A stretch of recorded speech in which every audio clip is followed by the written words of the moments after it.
Hello viewers, good afternoon.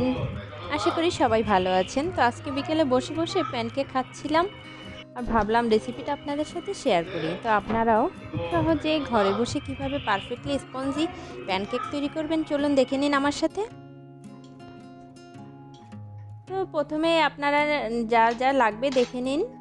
লাগবে ময়দা, 2 cup ময়দা নিয়েছি আর 1 কাপ চিনি নিয়েছি। চিনি যারা কম খান তারা কম নিতে পারেন। আর মিল্ক লাগবে, এটা ফুল ক্রিম মিল্ক নিয়েছি 1 কাপ, বেকিং সোডা 1 চামচ আর 2টা ডিম লাগবে আর স্বাদ মতো লবণ। তো প্রথমে আমি ডিম দুটোকে ভালো মতো বিট করে নিচ্ছি। এর মধ্যে দিয়ে দিতে হবে 1 কাপ চিনি। আপনারা চিনি চাইলে আর কিছু কম দিতে পারেন, বাট একটু মিষ্টি না হলে আবার এই প্যানকেকটা অতটা মজা হয় না। তারপর চিনিটাকে কিন্তু ভালো মতো বিট করতে হবে, তাহলেই আরও কেকটা বেশি স্পঞ্জি হয়। এরপর দিয়ে দিতে হবে 1/2 কাপ এটা কুকিং অয়েল, আপনারা দিয়ে দিবেন। এরপর ভালো মতো মিক্স করে নিতে হবে এবং খুব ভালো মতো বিট করলেই কিন্তু কেকটা বেশি ভালো হয়। এরপর দিয়ে দিচ্ছি 1 চামচ লেমন জুস। আপনারা যদি আপনাদের ঘরে ভ্যানিলা এসেন্স থাকে তাহলে সেটা দিতে পারেন, এটা ডিমের গন্ধটা দূর করার জন্য। এরপর 1 কাপ দুধ দিয়ে দিচ্ছি, ফুল ক্রিম মিল্ক এটা। এরপর এই সবগুলোকে আবার খুব ভালো মতো নেড়ে নিতে হবে।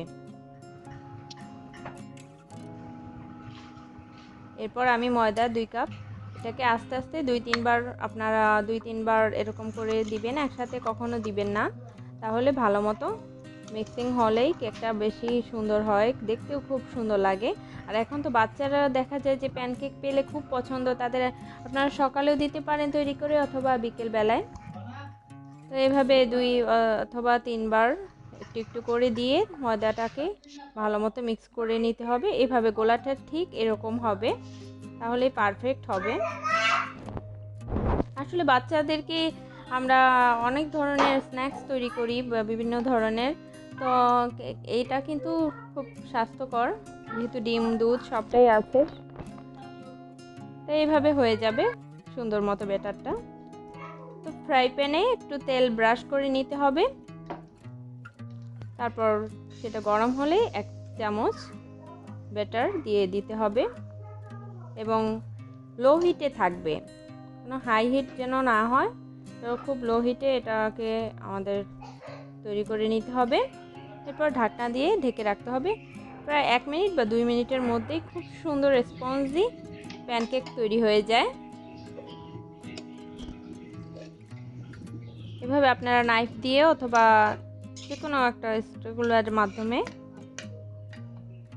উঠিয়ে নেবেন। এরপর উল্টানোর পর আরেকটু সামান্য ওই সাইডেও একটু হওয়ানো লাগবে, বাট কালারফুল থাকে কিন্তু পিছনের অংশটাই। তাই এভাবে সবকটি প্যানকেক তৈরি করে নিয়েছি আর দেখতেও খুব সুন্দর হয়েছে, খেতে তো খুব ইয়াম্মি হয়েছে, এজন্য রেসিপিটা আপনাদের সাথে শেয়ার করলাম।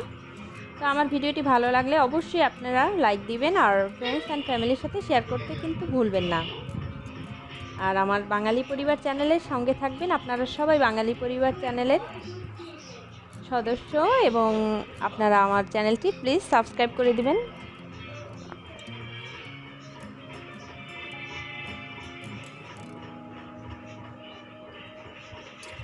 বাচ্চারা কিন্তু এটা অনেক পছন্দ করে এবং আপনারা সবাই এটা কিন্তু তৈরি করে আমাকে কমেন্টস করে জানাবেন যে সবাই হয়তো খেয়েছেন অনেকেই, তো সেটা শেয়ার করবেন আমার সাথে।